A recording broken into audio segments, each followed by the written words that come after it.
Hi, today I'm making asparagus with sun-dried tomatoes. This is a really fast, simple recipe that you can make. It is delicious. We're going to start with 3 pounds of asparagus. I was gifted asparagus, so I had 3 pounds.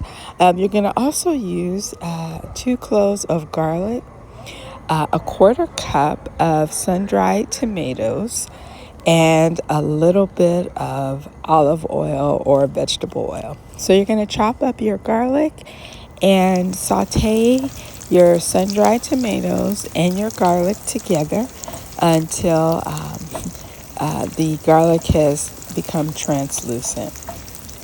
Next, you're going to go ahead and add your asparagus to the saute.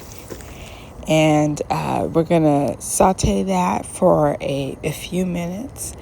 And then we're going to cover for about 3 to 4 minutes, just so that the stems are slightly softened. I've used the tips of the asparagus and not the not the ends, which tend to be a little woody.